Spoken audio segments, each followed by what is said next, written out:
বলছি কি গো বৌদি, তোমাদের বাড়িতে এবার কার্তিক ঠাকুর বসাবো নাকি? না আসলে পরপর তিনটা মেয়ে তো, যদি একটা পুত্র সন্তান হয় আর কি। তোমাদের বংশে যে কি হবে এবার কে জানে। সৃষ্টি না হলে থাকবে না তো, সৃষ্টি তো অধরা হয়ে যাবে তাহলে। আচ্ছা বলছি, আপনারা যে এসব কথা বলেন, আপনাদের একটু লজ্জা করে না এই সমস্ত কথাবার্তা যাদের বলেন? বাচ্চা নেওয়া না নেওয়া এনিথিং, ওটা কমপ্লিটলি ডিপেন্ডস অন দেম, ওটা সম্পূর্ণ তাদের ব্যাপার। আমি বা আপনি কারা যারা এই সমস্ত টিপস দিই যে একটা পুত্র সন্তান দরকার? উনি যদি চান, উনি যদি মনে করেন যে আমার একটি মেয়ে আছে বা দুটো মেয়ে আছে, এবার একটা পুত্র সন্তান নেব, সেটা ঠিক আছে। কিন্তু আপনি কেন ওনাকে এই টিপসটা দিচ্ছেন যে কার্তিক ঠাকুর বসালেই নাকি পুত্র সন্তান হবে? ঠাকুরের মানে কোনো ধর্ম নিয়ে আমার সেরকম ভাবে কোনো ধর্ম নিরপেক্ষতা নিয়ে আমি এখানে কথা বলতে আসিনি বা বলছিও না।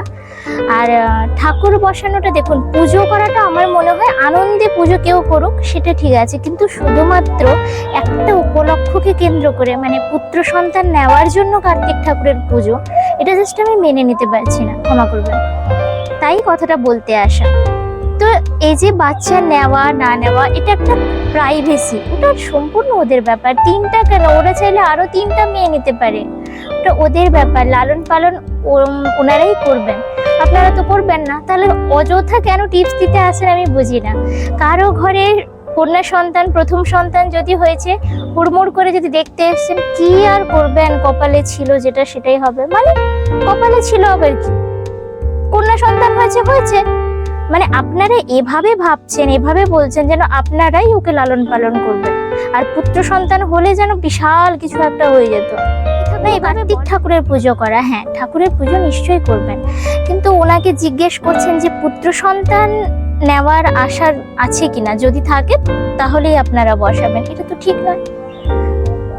পুত্র সন্তানই বা কেন, কন্যা সন্তান নয় কেন? বাড়িতে যে বাচ্চা আছে তার মঙ্গল কামনার্থে পুজো করা যায়, আমার বাড়ির সকলের মঙ্গল কামনার্থেও পুজো করতে পারি আমি, কিন্তু শুধুমাত্র উপলক্ষ পুত্র সন্তান, এটা কি করে সম্ভব? এটা তো হতে পারে না।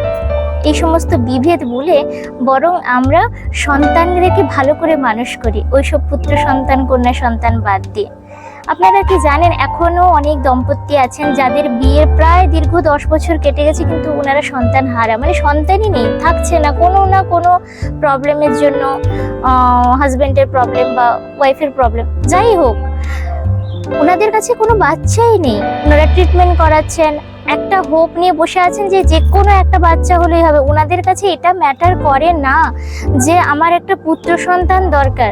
তো সেখানে আমি যেটা পেয়েছি, একটা মেয়ে হোক দুটো মেয়ে হোক, আমার মনে হয় হ্যাপি থাকাটাই ভালো। এবার পুত্র সন্তানের জন্য এতটা হুড়মুড়িয়ে একদম ঠাকুরের কাছে একদম শুয়ে পড়লাম গিয়ে যে আমার পুত্র সন্তান চাই, নাহলে বংশ রক্ষা হবে না। কেন কন্যা সন্তানরা বংশ রক্ষা করতে পারে না? মনে হয় কন্যা সন্তানরা আরো ভালো করে বংশ রক্ষা করতে পারে, বাপের বাড়ি এবং শ্বশুর বাড়ি দুটোকেই রক্ষা করতে পারে ভালোভাবে, একটা নতুন পরিবেশে গিয়ে মানিয়ে নিচ্ছে। তাহলে এটা কি কম? এটা কি বংশ রক্ষা হলো না? আর কি বলছিলেন, সৃষ্টি অধরা থেকে যাবে?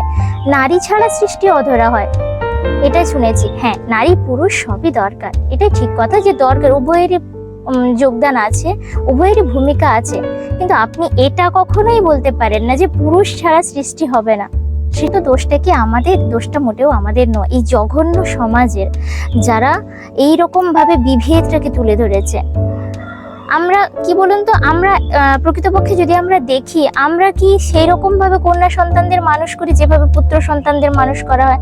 আপনি একবার ভেবে দেখুন না, আপনার বাড়িতে দেখবেন, আপনি একটা বিস্কিট প্যাকেট হয়তো এনেছেন, বিস্কিট প্যাকেটে 10টা বিস্কিট হয়তো আছে, সেখান থেকে আপনি দেখবেন 6খানা দিয়ে দিচ্ছে ঠাম্মি বা দাদু, দিয়ে দিচ্ছে তার নাতিকে দিয়ে দিচ্ছে 6খানা, তো নাতনিকে দিচ্ছে হয়তো 4খানা।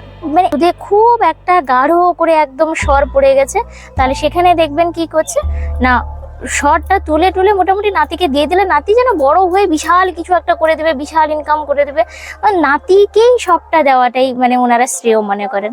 বাড়িতে দাদু ঠাম্মিদের একটা আশা যে একটা পুত্র সন্তান হয়ে গেলে আমাদের পিণ্ডি দেবে। আরে বেঁচে থাকতে থাকতে আপনারা সুস্থ থাকুন, ভালো থাকুন, মরার পরে কে পিণ্ডি দেবে, কে কি করবে, সেটা আপনি কি করে জানলেন? আদৌ দেবে কিনা সেটাও জানলেন কি করে? আর পিণ্ডিটা যদি এতটাই জরুরি, না মেনে নিলাম পিণ্ডি জরুরি, তাহলে কেন মেয়েরা দিতে পারে না পিণ্ডি? মেয়েরাও অনায়াসে পিণ্ডি দিতে পারে, কে বলেছে দিতে পারে না? আসলে কি বলুন তো, মানুষ না ভীষণ স্বার্থপর, ভীষণ স্বার্থপর।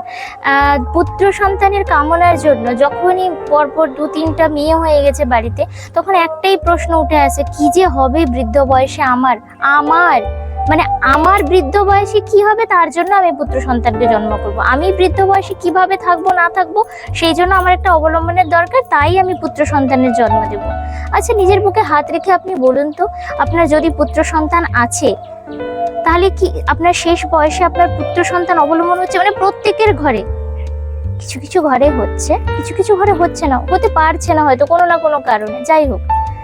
কিন্তু আমি আমার সুবিধার্থে পুত্র সন্তান আমার দরকার, যাতে আমার একটা অবলম্বন থাকে বৃদ্ধ বয়সে। সেটা আপনি আপনার কন্যা সন্তানকে ঠিকভাবে মানুষ করুন, দেখবেন ও সঠিকভাবে যদি মানুষ হয়, মানুষের মতো যদি মানুষ হয়, ওই আপনার অবলম্বন হবে, হবে না তা নয়।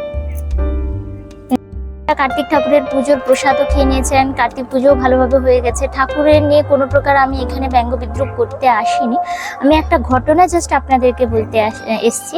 বাড়ির পাশে একজনের বাড়িতে কার্তিক ঠাকুরের পুজো হয়েছে। এবারে সেখানে পুজোতে আমি যেটা দেখলাম, যে একটা বাড়িতে একজন ভাই আছে, একজন বোন আছে। তো উনি ভদ্রময়ী ডাকতে এসে শুধুমাত্র বাড়ির ছেলেকে ডেকে গেলেন, মানে বাড়িতে যে পুত্র সন্তান আছে। যখনই ডাকতে এসে তখনই কন্যা সন্তানটা তার মায়ের কাছে গিয়ে জিজ্ঞেস করছে, আচ্ছা মা, ওরা ভাইকে কেন ডাক দিয়ে গেল প্রসাদ খাবার জন্য, আমাকে কেন ডাকলো না? সেখানে ধিক্কার জানায়, জোর প্রতিবাদ জানায়। এটা কি ধরনের নিয়ম, যেখানে একটা ঠাকুরের পুজো হচ্ছে, সেখানে শুধুমাত্র কন্যা সন্তানদেরকে নেমন্তন্ন দেওয়া হচ্ছে না, শুধুমাত্র পুত্র সন্তানদেরকে আমন্ত্রণ করা হচ্ছে খাওয়ার জন্য। এবং কোলে বসিয়ে পুত্র সন্তানকে নাকি খাওয়ালে ওনার নাকি পুত্র সন্তান হবে। আপনার কি মনে হয় ভগবানকে আপনি খুশি করতে পারবেন? তো এর উল্টো ফলটাই যেন ভোগ করতে না হয়, ক্ষমা করবেন। অনেক কিছু বলে ফেলছি, এর কারণ একবার ভেবে দেখুন, একটা বাড়িতে যেখানে ভাই বোন দুজন আছে, আপনি একদম বাড়ির আশেপাশে প্রত্যেকটা ছেলেকে গিয়ে ডেকে আসছেন, বাড়ির পাশে যে কন্যা সন্তানরা আছে ওরা বঞ্চিত হচ্ছে। এর একটাই কারণ কি, আপনার একটা পুত্র সন্তান দরকার, আর সেই ভেবে আপনি পুত্র সন্তানকে কোলে বসে একদম বেশ জমজমাট করে খাইয়ে দিলেন, যেটা বাড়ি বাড়ি গিয়ে বলা সম্ভব নয়।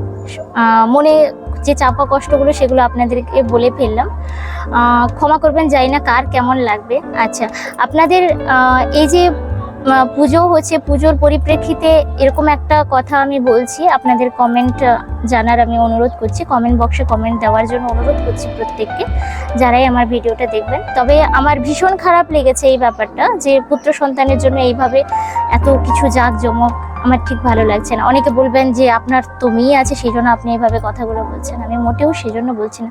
আমার আজকে একটা কন্যা সন্তান, কালকে যদি একটা পুত্র সন্তান হয়, তার মানে আমি দুজনের মধ্যে বিভেদ করব, এটা একটা মা হয়েও ঠিক নয়। কিন্তু মায়েরা করেন, কিছু কিছু মায়েরা এখনো আছেন যারা এটা করেন, ভীষণভাবে করেন। তাই এই বার্তাটা সোশ্যাল মিডিয়ার কাছে, মানে সোশ্যাল মিডিয়ার মাধ্যম দিয়ে যদি সবার কাছে পৌঁছে দেওয়া যায়, এই জন্যই এটা বলা। সবাই ভালো থাকবেন, সুস্থ থাকবেন, অসংখ্য ধন্যবাদ সবাইকে, নমস্কার।